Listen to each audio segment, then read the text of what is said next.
place for a period of time. Initially, it was working, but it has to go through a development. And the great news is currently this notebook has been actually been updated to support radar, and also the introduction of the observation from space, the historical data, the notebook has actually been improved to actually work very well. So as part of my presentation, I'll be taking you through how you change it if you want it to work with Sentinel-1 or Sentinel-2, and also the results that you are going to get.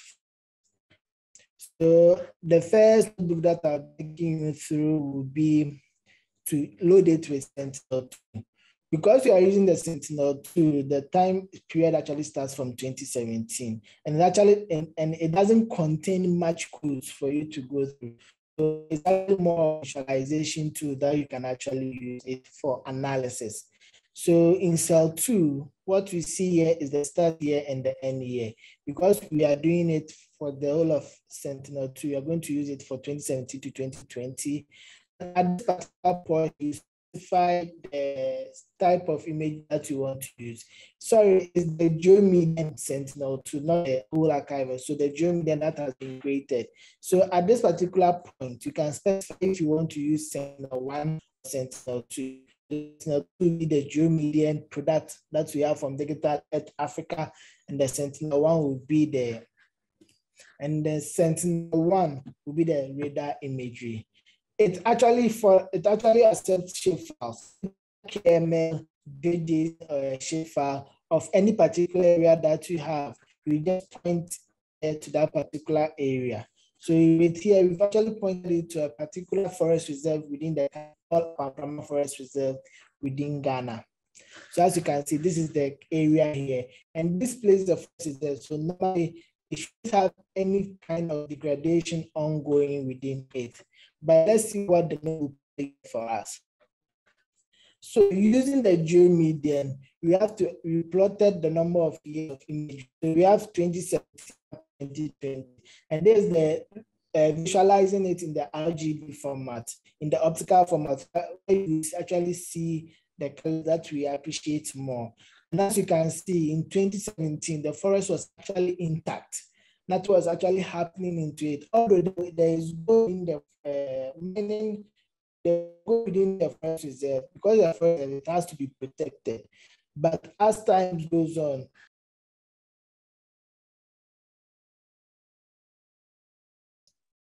very sorry, Edward was running into challenges with the internet connection. I think also this sometimes happens, and is joining soon. So the use case of mining has been of interest to different countries, but we are careful to not say illegal mining and say it's just surface mining. Welcome, Edward. I was keeping everyone busy as you come back. Sorry, everyone. My internet just went off again. Okay, sorry. Okay, can I continue? Yes, sir. Yes, please. Okay, so you see so something actually happening within the forest reserve. Looking at it in the aerial photograph. So from this, the node has been designed in such a way that it can actually help us to know the vegetation loss, not only for the mining area. So as you can see, from 2017 to 2018, there was about 5 kilometers square of the forest reserve that has actually been lost. That's vegetation lost early. Coming to 2019, it actually decreased because the activity that went on in 2019 wasn't as much as compared to 2018. But moving towards 2020, we realized that there has been an increase, a serious vegetation loss within the platform. So this is actually using the GeoMedian. Then from the analysis, these are combining the vegetation loss and also the water observation from space. One great thing about the water observation from space is it's able to detect if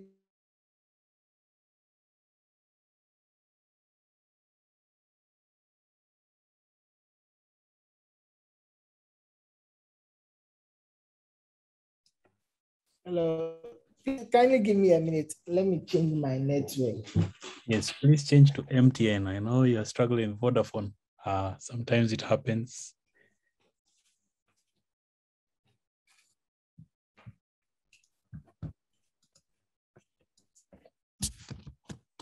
So in the chat, I've put the link to this notebook. This was also some changes were done yesterday.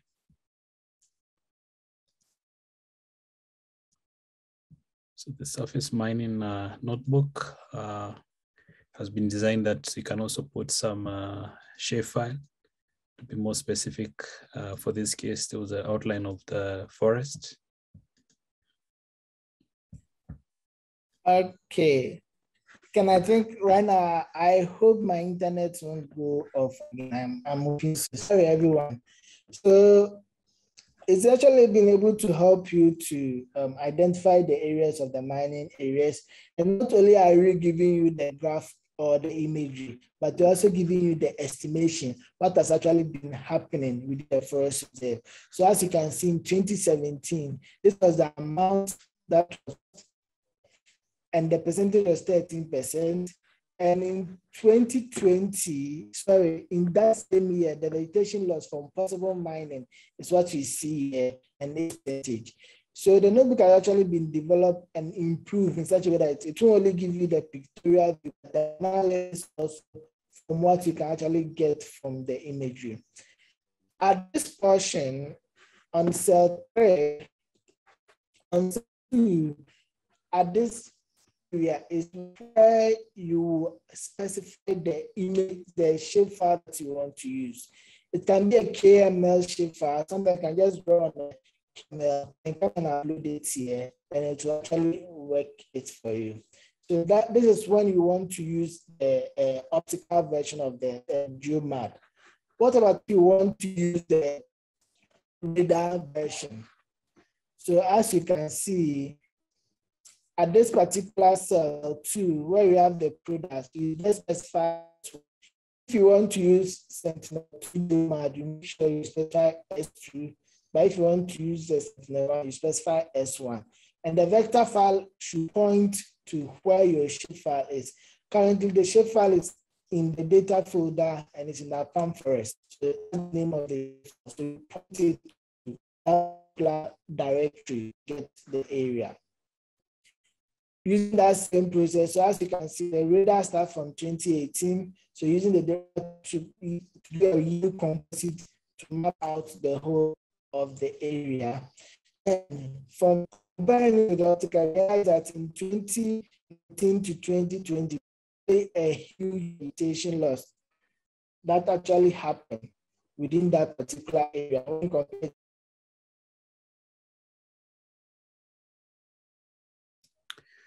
So sorry, Edward has just switched off, but he's joining soon.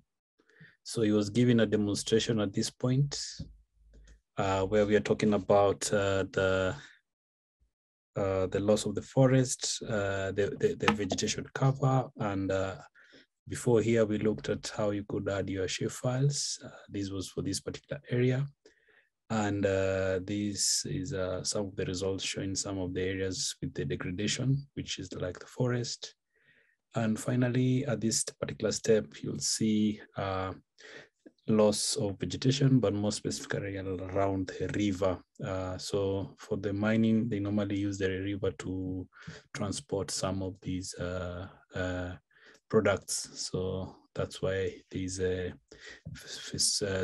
phenomenon that it's around this particular river.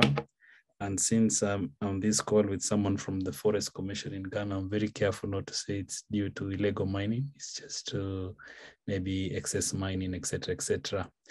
So any question? Yes, Edward, please. Screen is yours, sir. Ken, sorry, today, everybody sorry, today my internet is not helping me at all. So just as Ken has said, so for some areas, it's quite difficult to determine the vegetation load. That's why we've actually brought in radar image for you to also do the analysis at your end. So if the optical is not actually helping you to give you a clear evidence of what's happening on the ground, you can also go with the radar image to see the changes. So as you can see, below here on the left side is the RGB plot from radar, which is nice. And the right side is the vegetation loss from possible mining between 2018 and 2020. And if you look at the optical, something clear. The GeoMaster from 2018, you can see the difference, what possible loss that's actually happening within these two.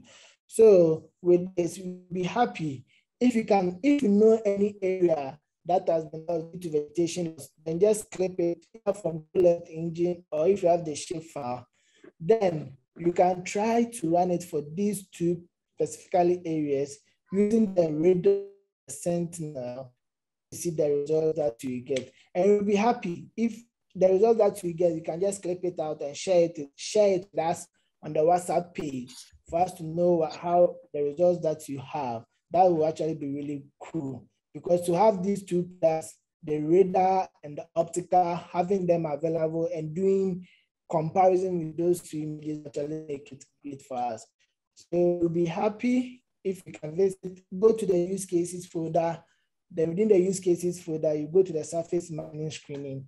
You're going to see that mining notebook there, and you can run it for any area of interest that you have that you want us to run it. This one only accepts shapefiles, unless you provide a shapefile for us to run it for everybody. But you can try it at your end. And if you encounter any challenge, just let us know. And we'll be happy with the results that you will get, so that you can show it to others. You can put it on the WhatsApp page for others to also come and see how it is being displayed. So that's the update on the surface mining notebook that I wanted to share on it. The next one, can I continue? Yes, please. Yes, sir, please. Okay, so that's the update. So we're happy to have your feedback on that. The next one is the water observation from space that has actually been released for the whole of the continent. That's the 30 years. Yeah, Ben. Yes, sorry to cut in. Before you move on to something else, I have a quick comment on the mining thing that Ken just spoke about. I realized that he was trying to explain why the mining happened around water bodies. And he mentioned that because they transport the gold or something on the water. Ken, am I right? That's correct, sir. But I had that one from the villagers, not an official source. Okay, so I think because they are doing what we call alluvial mining. And alluvial mining occurs in low-lying areas, and these are areas where you have water running. I mean, basic hydrological. So they actually use the water from the rivers to wash the gold. And so many of our country now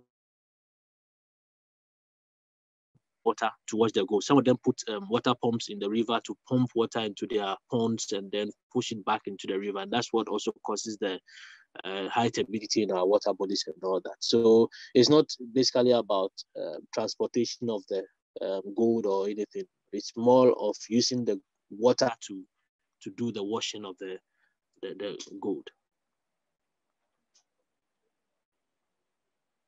Edward, so you can continue, please. Yes, thank you so much, Benjamin. I was trying to be diplomatic correct since you're so that you don't take my passport at the airport when I come to Okay. Like my friend here on this call, Bako, he took my passport for a few weeks when I was in agreement. So I was just trying to be very careful with my brothers here. So Edward, that's okay. Okay, Edward was not able to connect, but he's connecting shortly. So the other example was that we have the water observation from space. And from this example, I can just try to start again, that I can just remove this and start afresh. So I just selected some area in random. Then now the update that we have from our side is that from these maps, you can go to the surface water and you go to all surface product, and the water observation from space has now been updated from 1980s to this calendar year. So it means that we can really try to go behind time and see how things have changed. So I'll add this layer to our maps. So this particular area I had just zoomed in was the area of Sierra Leone, was just some for demonstration. And since now I can look at the people in this call, I can just go to the first example I have of the Volta because of Benjamin coming from Ghana. So here you can see the variability over time, and this can give you a hint on how things have been looking at. And it looks like Volta has been fairly okay.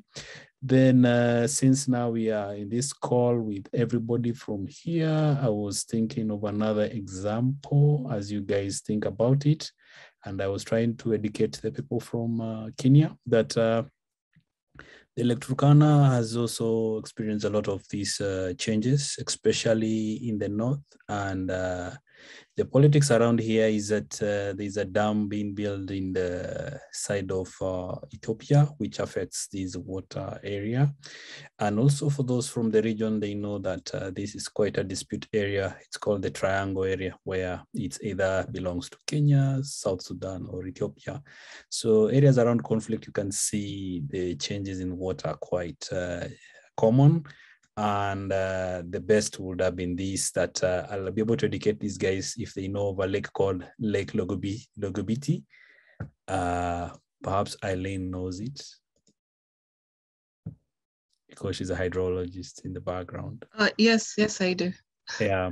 So for most people from this side, you can see in the maps, it's not visible, but only when you go to the map view, or even rather, if you go to Google Maps, you realize it's more of a desert lake, which perhaps draws water from the Lake Victoria, and occasionally it experiences some water. So I was trying to explain the legend a little bit. It's that it's trying to correlate that there are times when it's wet and there are times when it dries up. And more specifically, looking at the count of blue, you'll see some deep blue around this area. So it changes all through the year.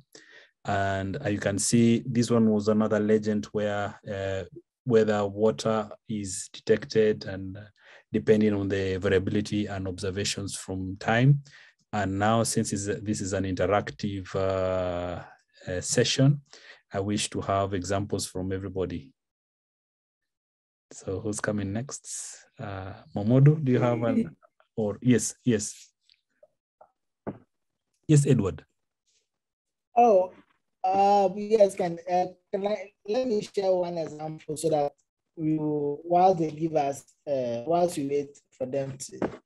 Yes, please. Sorry, so Sajan also said, this is also the annual water observation space that we also discovered, and it actually gives a very great story. What we actually see is Lake Baringo in Kenya. As you can see the extent of Baringo, you actually notice that in 2000, the year 2000, this was the size of Baringo. And you can actually do a comparison by clicking on this, click on the compare to, which will actually bring this dialogue here for us also. Yes, and Edward, you can share a screen. About the, okay, Ken. Please, can I see the screen? Yeah, it's coming. Yeah, today the internet provider has decided to be on your case. They've let Nigerian people on. Internet is bad today. In case you have a problem, I can project from this side. Yes, and please do. Please compare Lake Baringo between 2000 and 2020. Okay. Here we go. So this is the Baringo. Then I press here compare. So it will have to bring two areas, one on this. And you wanted to have specific dates.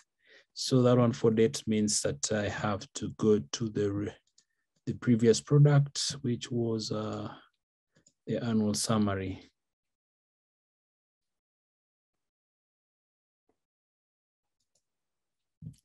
So the good thing with this thing, data is that you can actually choose to remove everything and start afresh, just so that you don't cram all the processes. So then I'll just click here, compare, so that I have 2 sets.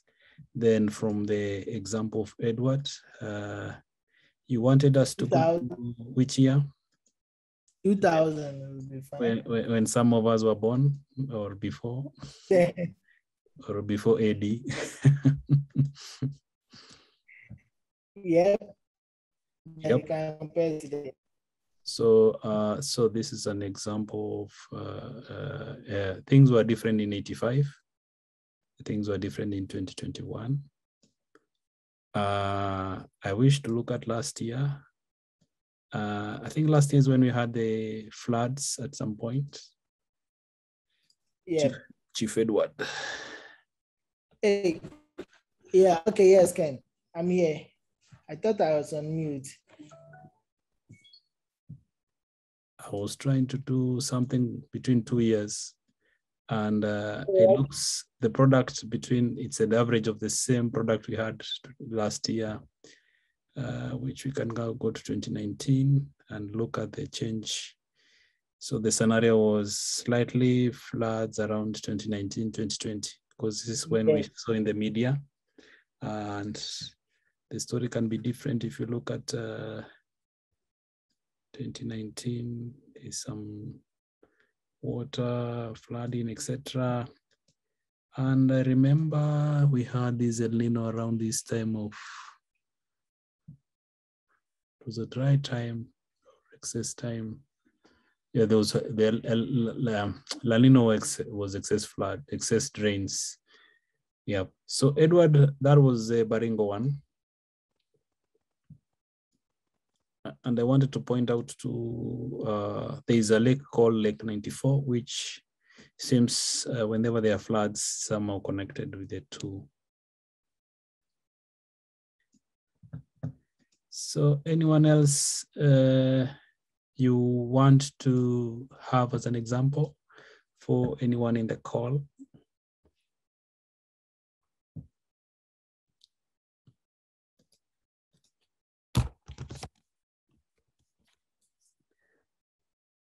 And go back to the example of Lake Volta, naturally now much better. Then you remember to remove the filters in case you put a filter for locations where the data can load. So the good thing with this is that for policymakers, it's a very great tool to engage with, because they'll just be seeing where the data is and where the data is not. And there the data is loading. You can see the changes between times and times, and you can choose the years. For example, being very curious of how things were in the 1990s for Volta. For example, 89. You can see the data is able to load, and you can see over time. So the data takes also some time to load, so we can look at a small area. So any volunteer for Momodu in Nigeria? What do you want to see?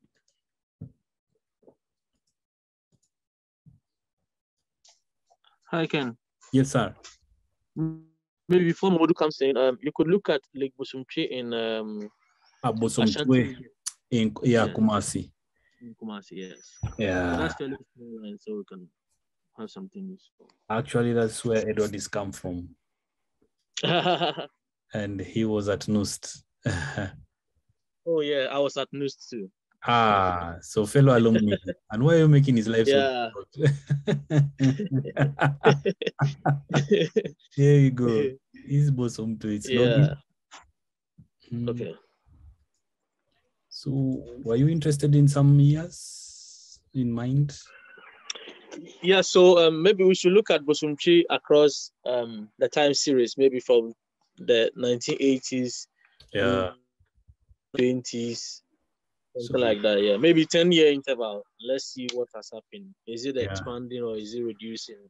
That would be nice. Along the boundaries and all that. And this is what we get. Mostly looks constant, and maybe the imagery could be affected by some clouds, but it's fairly always not so bad. The one I know will be changing will be Weja Dam. That one. Yeah. That one changes very much, which we can just do it now before you forget the example. So this can be a very nice tool, especially for engagement these politicians, so that whenever they are around, they know the policies they enact, they affect the people. So what I'm picking from this is that the Landsat 7 is the one in the background showing those stripes. The strip line. Yeah. Then I can also change in between some years behind. Then I can also bring it back to recent 2014, for example, and see how it loads.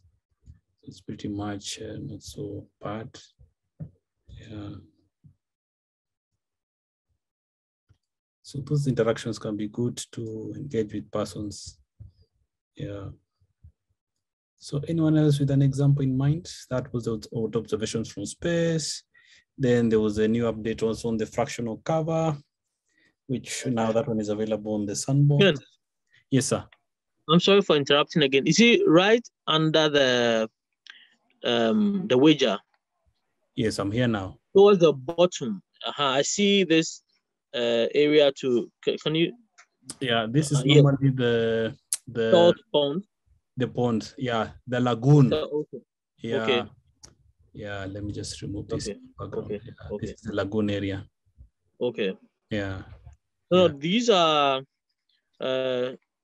salt mines. I think. Yes. Yeah. Yes. They mine salt in this area. I think at that area or something. No, sorry. So the Dansoma Ngbese area. Yes. Yeah. So they mine salt from that area. They normally have some variabilities over time. Sometimes things change. Sometimes they're blessed with a lot of rain, sometimes not so much. Yeah. Okay. Perfect. Thank you. Thank you, Benjamin. You're a very good student. Next student, Stella, Eileen, Momadu. So if you have no question, I can always put the map share and you can try it at your free time and confirm if it works. Otherwise, any other example in mind? Edward, you're back with your microphone.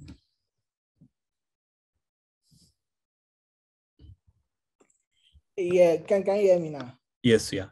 Yes, sir. I think there was a big delay at my end, so I had to. Or yesterday was a public holiday and maybe the internet connection today is speaking. Yeah, it happens. Yes. So we've shown the water observation from space. The other question was whether there's any other data sets. The fractional cover will be at some point here. Yeah, it's not yet out. Okay. Yeah, fractional cover is not yet, but very soon to be ready. Okay. So since you have the microphone, there was also the cropland, the crop mask, which we mentioned last week. And I think we had a demo on the farms, just as a reminder for people who've joined and they were joining us. So any question for us?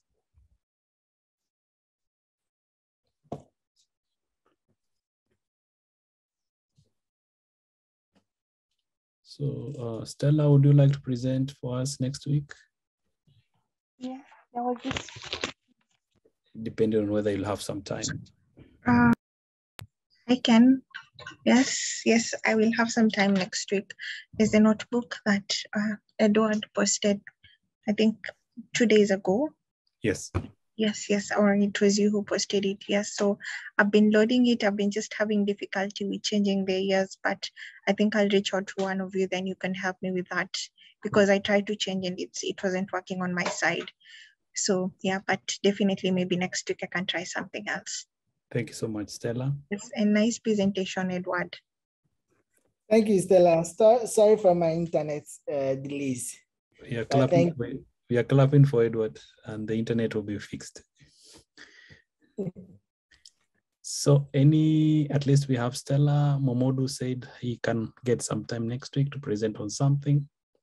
So at least we'll have Stella and Momodu, if possible. Then Victoria will work on her use case. Then Edward and Benjamin will connect and see some other areas they can look at this land degradation story. And also we are happy to be joined by Wallace from MOFA. They're working very hard on the sensors, good work. And hopefully we'll have some time with you to engage you on another use case in the Upper West or the Upper East region. So any question before we go today? We finish our 50-something session today.